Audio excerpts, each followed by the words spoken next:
Assalamualaikum warahmatullahi wabarakatuh. Kembali berjumpa dengan saya Hersbono Arif dari Forum News Network. Menteri Pertahanan Prabowo Subianto hari ini memulai kunjungan ke Beijing, Cina untuk memenuhi undangan dari Presiden Cina Xi Jinping. Dan kunjungan itu akan berlangsung sampai hari Selasa yang akan datang. Ini berarti kunjungannya kalau dihitung sekarang berarti selama tiga hari lah Prabowo akan meninggalkan Indonesia itu. Dan menurut Kepala Biro Humas dari Sekretariat Jenderal Kementerian Pertahanan, kunjungan Menteri Pertahanan Prabowo Subianto ke Cina ini dalam rangka memenuhi undangan yang disampaikan oleh Presiden Cina Xi Jinping dengan tujuan untuk lebih mempererat kerjasama di bidang pertahanan antara kedua negara yang selama ini telah terjalin erat. Jadi diharapkan dengan kunjungan ini kerjasama di sektor pertahanan itu akan menjadi lebih meningkat lagi. Kunjungan Pak Prabowo ke Cina ini saya nilai ini sebagai sebuah langkah yang cukup mengejutkan. Karena bagaimanapun juga Pak Prabowo itu sekarang adalah salah satu kontestan pada Pilpres 2024 yang oleh KPU sudah dinyatakan memperoleh suara terbanyak. Dan dia juga sudah mendapat ucapan selamat dari berbagai negara termasuk dari Cina dan juga dari Amerika Serikat. Artinya sebenarnya ini secara tidak resmi keberadaan Prabowo atau kunjungan ke Prabowo ke Cina itu adalah kunjungan seorang presiden Indonesia masa depan, begitu ya. Atau sebenarnya nggak terlalu jauh banget masa depan, ya beberapa saat lagi kalau kemudian Mahkamah Konstitusi itu menetapkan bahwa paslon 02 menangkan sengketa di Pilpres 2024, maka Prabowo dan Gibran akan menjadi seorang presiden dan Gibrannya menjadi wakil presiden. Karena itu kenapa saya menyatakan mengejutkan, karena dengan memilih mengunjungi Cina, bahkan jauh sebelum dia ditetapkan menjadi presiden terpilih dan juga belum dilantik, ini akan menunjukkan orientasi dari politik luar negeri Indonesia di bawah pemerintahannya Prabowo. Pasti akan dibaca semacam itu, karena kita tahu bahwa bagaimanapun juga sekarang ini kita hidup di dunia ini sekarang ada, terutama Indonesia hidup dalam sebuah kutub besar kekuatan dunia, satu Cina dan satu Amerika Serikat. Dan biasanya Indonesia itu kan memainkan peran untuk bermain di antara keseimbangan di antara kedua negara itu. Walaupun kita mesti akui bahwa di bawah pemerintahan dari Presiden Jokowi itu kecenderungan Indonesia untuk lebih mendekat ke Cina itu sangat terlihat.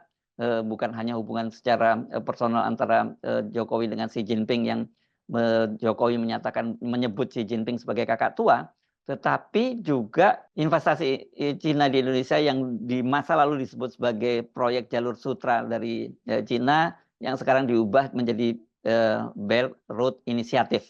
Tapi sebenarnya itu hanya perubahan nama saja.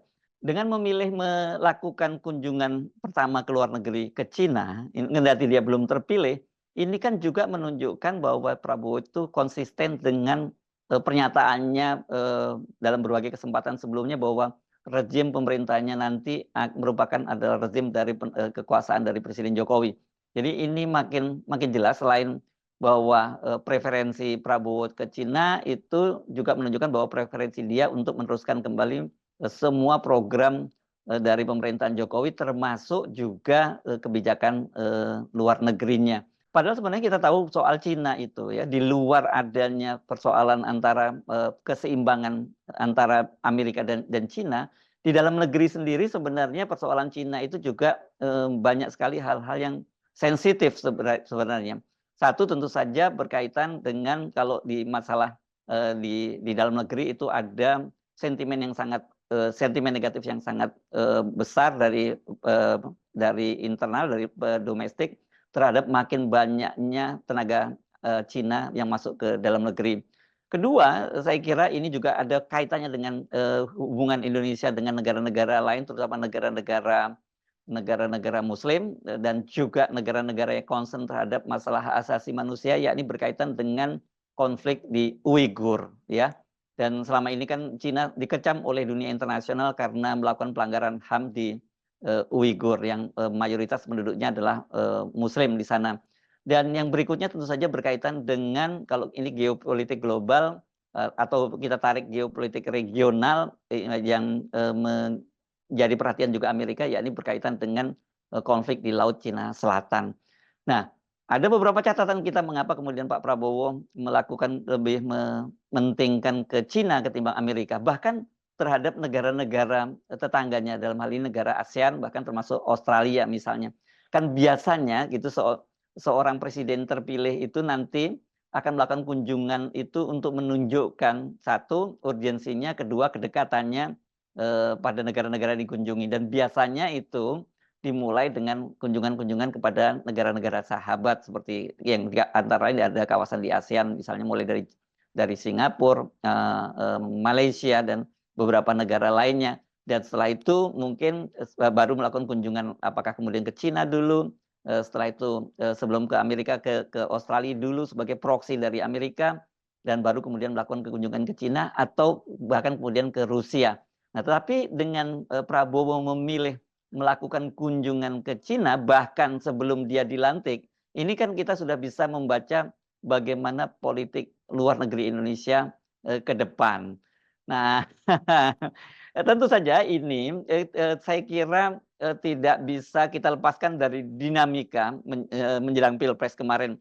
Kita tahu bahwa tidak lama setelah quick count tanggal 14 Februari pada hari pencoblosan dan quick count itu menyatakan bahwa Prabowo Gibran itu menang telak terhadap kompetitornya, terhadap Anies Baswedan dan Muhaimin Iskandar, dan juga terhadap Ganjar dan Mahfud, itu ucapan selamat sudah mengalir dari berbagai negara termasuk juga dari Cina. Cina itu melalui duta besarnya di Jakarta, Lukang, itu menyampaikannya pada tanggal 17 Februari, artinya 3 hari setelah pemungutan suara, dan pada waktu itu duta besar Cina itu langsung menemui Prabowo di kediamannya di Jalan Kertanegara. Dan di situ dia juga menyampaikan salam dari pemerintah Cina, dari Presiden Xi Jinping, dan mengucapkan selamatnya. Sementara sikap Amerika itu sangat berbeda. Melalui juru bicara Kementerian Luar Negerinya pada waktu itu Amerika menyatakan mereka mengucapkan selamat terhadap rakyat Indonesia gitu yang telah menunjukkan partisipasi yang tinggi dalam pemilu. Jadi bukan ucapan selamat kepada Prabowo Subianto. Nah, pada waktu itu sikap dari Amerika ini dinilai bahwa ada semacam reluctant atau penolakan terhadap kemenangan Prabowo, karena bagaimanapun juga dunia internasional menyoroti proses pemilihan presiden kemarin yang berlangsung curang. Dan tidak lama kemudian itu juga muncul, setelah ditunggu-tunggu muncul juga ucapan dari juru bicara Gedung Putih, tetapi lagi-lagi tidak ada ucapan selamat dari pemerintahan Biden. Nah, baru Biden itu kemudian mengirim surat resmi kepada Prabowo Subianto itu pada tanggal 12 Maret ya, 12 Maret 2024. Jadi belum lama ini, dan kemudian tidak lama kemudian juga pemerintah Cina itu Xi Jinping itu mengirim surat resmi yang ini langsung diantarkan oleh duta besar Cina di Indonesia ke kantor Kementerian Pertahanan. Jadi betul-betul kelihatan sekali bahwa Cina itu menyambut positif terpilihnya Prabowo atau kemenangan Prabowo, sementara Amerika Serikat sangat terkesan ini sebagai wait and see ya. Pertama mengucapkan selamat kepada rakyat Indonesia, baru belakangan kemudian tidak secara resmi dalam surat Biden pun kalau kita baca itu dia menyatakan mengucapkan selamat kepada rakyat Indonesia dan juga kepada Prabowo karena melalui quick count dia dinyatakan sebagai pemenang, dan kata Biden dia menunggu pengumuman resmi dari otoritas resmi di Indonesia, penyelenggara pemilu, dalam hal ini KPU. Jadi saya kira mungkin dari sisi itu saja Pak Prabowo mungkin kurang merasa nyaman juga dengan Amerika Serikat. Dan ini kan sebenarnya ucapan Prabowo yang merasa tidak nyaman dengan Amerika Serikat yang dia sebut sebagai negara barat itu pernah dia sampaikan pada waktu itu ketika dia menyatakan bahwa ya dia itu senang, cinta dengan negara-negara barat, dia suka dengan burger. Tapi kelihatannya negara-negara barat tidak suka dengan Indonesia. Saya kira ini berkaitan dengan masa lalu, kita menyebutnya begitu ya, atau rekam jejak hubungan antara Prabowo dengan Amerika Serikat. Kan Prabowo ini di masa lalu di stigma oleh pemerintah Amerika Serikat melakukan pelanggaran HAM berat itu terutama pada kasus pada peristiwa tahun 98 dan kemudian juga di Timur Timur.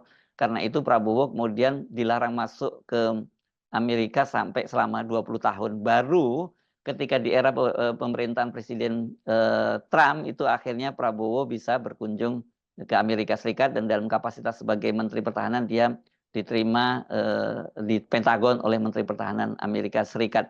Jadi itu saya kira yang mengganjal dari Pak Prabowo dengan Amerika Serikat, dan juga sebelum akhirnya Biden itu menyampaikan ucapan selamat kan Gedung Putih juga memberikan catatan bahwa ada soal-soal HAM yang mesti diselesaikan oleh pemerintah Indonesia. Dan tentu saja yang jangan kita lupakan belum lama ini ya, ketika berlangsung pertemuan Komite HAM PBB di Geneva, itu kan Komite HAM PBB itu mempertanyakan campur tangan atau disebutnya oleh mereka itu ya intervensi Presiden Jokowi dalam Pilpres 2024 yang kemudian meloloskan putranya Gibran Rakabuming menjadi wakil presiden. Dan itu beberapa hari yang lalu kan kembali diunggah di dalam website resmi dari Komite HAM PBB. Dan saya kira itu sudah menunjukkan menjadi rahasia umum, bagaimanapun juga Amerika itu kan mengendalikan PBB. Jadi suara Komite HAM dari PBB itu bisa dilihat juga sebagai suara dari Amerika. Saya kira itu mungkin yang jadi pertimbangannya. Dan faktor dalam negeri atau perkembangan domestik di Amerika Serikat sendiri, saya kira itu akan jadi perhatian dari dan juga menjadi pertimbangan dari Pak Prabowo. Kenapa? Karena Amerika Serikat kan dalam beberapa waktu lagi akan menyelenggarakan pemilu ya, pemilihan presiden, dan sekarang ini Biden akan kembali bersaing dengan Trump. Kita belum tahu siapa yang akan memenangkan Pilpres ini. Ada tanda-tanda kemudian kemungkinan Trump akan kembali memenangkan Pilpres 2024. Jadi kalau katakanlah sekarang Prabowo itu melakukan kunjungan ke Amerika Serikat, tapi kemudian ternyata pemerintahannya berganti dari Demokrat ke Republik, ya percuma kan begitu.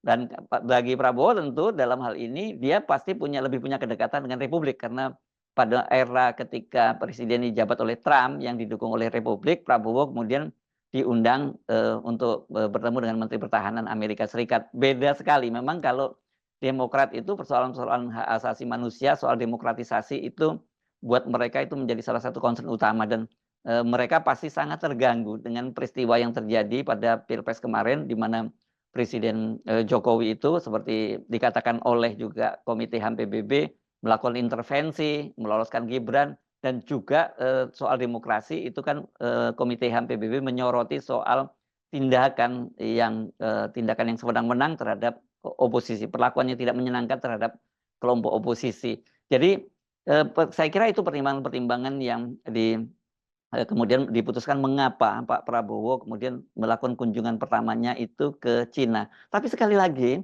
mengapa kunjungan itu dilakukan sebelum Pak Prabowo resmi ditetapkan jadi presiden, begitu ya? Ini kan kemudian bisa dilihat bahwa ini upaya dari, ada seorang pengamat menyebut supaya ini upaya dari Cina untuk mencuri start. Ya oke, Cinanya boleh mencuri start, tapi kalau Pak Prabowo-nya tidak menerima kan juga itu tidak akan terjadi. Jadi bukan hanya Cina yang mencuri start, tapi juga ini sinyal dari Prabowo menunjukkan kepada Amerika bahwa ya saya sebenarnya ingin menjaga hubungan baik dengan Cina, dengan Amerika maksud saya. Tetapi selama ini kan yang menunjukkan itikat baik untuk menjalin hubungan dengan Indonesia dan apalagi di bawah nanti Prabowo adalah Cina, kan gitu, dari perlakuan-perlakuan tadi, dari ucapan selamat yang tertunda dari pemerintahan Amerika Serikat, sementara pemerintahan Cina lebih awal mengucapkan, pagi-pagi sudah mengucapkan soal itu. Nah, di luar itu saya kira kan ini juga ada pertimbangan-pertimbangan soal ekonomi, karena bagaimanapun juga Cina itu dalam hal investasi misalnya pasti lebih konkret dibandingkan dengan pemerintah Amerika Serikat. Tetapi soal investasi Cina di Indonesia ini kan banyak sekali mendapat sorotan baik dari dalam maupun luar negeri. Sudah menjadi rahasia umum bahwa Cina itu ketika dia menyampaikan bantuannya itu tidak gratis. Ini ada paket-paket lain yang kita sebut sebagai sering disebut di dunia internasional sebagai debt trap atau jebakan utang ya. Dan ini banyak terjadi di negara-negara di Afrika, dan Indonesia tanda-tanda terjebak utang dengan Cina itu sudah terlihat juga, terutama misalnya dalam kasus, dengan apa, pembangunan kereta cepat begitu, di mana kemarin Indonesia juga harus membayar bunga yang tinggi dan kemudian juga, dalam jangka yang sangat panjang. Jadi, eee, ini tentu saja tidak gratis bagi pemerintah Cina, soal hubungan dengan Indonesia itu. Dan selain memenangkan itu, saya kira kalau kepentingan-kepentingan ekonomi ini sangat terlihat.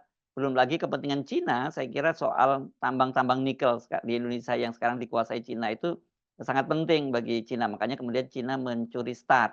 Dan, berikutnya tentu saja berkaitan dengan, keamanan di kawasan, yang sekarang ini disebut dengan konflik di Laut Cina Selatan. Dengan bertemu dengan Prabowo, apalagi kemudian Prabowo diundang, ke sana, saya ke Cina, ya ini mereka tentu akan lebih, dulu bicara dan lebih mudah bicara dengan Prabowo. Karena kita pasti bisa menduga bahwa, Prabowo tidak akan gratis, tidak akan pulang dengan tangan kosong. Pasti akan ada janji-janji manis dari pemerintahan Cina yang diberikan pada, Prabowo. Ini saya kira penting, kenapa? Karena, andainya nanti Pak Prabowo itu ditetapkan menjadi presiden, dia akan menghadapi problem berat, yakni berkaitan dengan APBN dan juga investasi internasional. Dan biasanya dalam hal semacam ini mungkin Cina akan mengulurkan tangannya untuk menjadi, apa ya, semacam, big brother, kalau dalam bahasanya Pak Jokowi sebagai kakak tua untuk menjanjikan menyelamatkan Indonesia dari persoalan-persoalan tadi itu krisis APBN. Tetapi perlu dicatat bahwa Cina sendiri sekarang juga kondisi keuangan, domestiknya juga tidak sedang baik-baik saja. Jadi itu kira-kira, yang menjelaskan mengapa kemudian Pak Prabowo memilih, lebih dulu meskipun belum dilantik melakukan kunjungan ke Cina. Tentu ini akan punya dampak terhadap, sikap pemerintah Amerika Serikat. Tetapi sekali lagi kan pemerintahan Amerika Serikat ini sekarang sedang akan ada pilpres, jadi kita belum tahu apakah Republik akan berhasil mengalahkan kandidat dari Demokrat atau sebaliknya Demokrat itu akan bisa terus melanjutkan kepemimpinannya, dalam hal ini Biden. Nah, kalau kemudian Biden yang terpilih, maka saya kira hubungan Indonesia dengan Amerika Serikat tidak akan sehangat hubungan antara, Indonesia dengan Cina. Dan pilihan Prabowo itu bukan pilihan yang salah. Tetapi kalau kemudian nanti, Trump yang, memenangkan pilpres, maka saya kira Prabowo itu juga bisa menjalin hubungan yang lebih dekat dengan Amerika Serikat ya. Karena sekali lagi kalau Republik yang ini banyak didukung oleh kapitalis, untuk buat mereka yang penting urusan dagangnya lancar gitu. Sementara Demokrat itu ada persoalan-persoalan hak asasi manusia, soal demokratisasi. Nah, ini, yang sekarang kartu ini yang sedang dimainkan oleh Pak Prabowo. Dan berikutnya saya kira yang akan dilakukan kunjungan yang juga sangat penting, yakni ke Rusia. Karena Presiden Putin kan juga baru saja terpilih kembali sebagai presiden. Semua itu saya kira, tentu ada kalkulasi-kalkulasi yang telah dipertimbangkan secara masak-masak oleh Pak Prabowo Subianto dan timnya. Tentu ada risiko-risiko, dari pilihan politik yang dilakukan. Saya Hersy Munarif dari Forum News Network. Sampai jumpa lagi. Wassalamualaikum warahmatullahi wabarakatuh.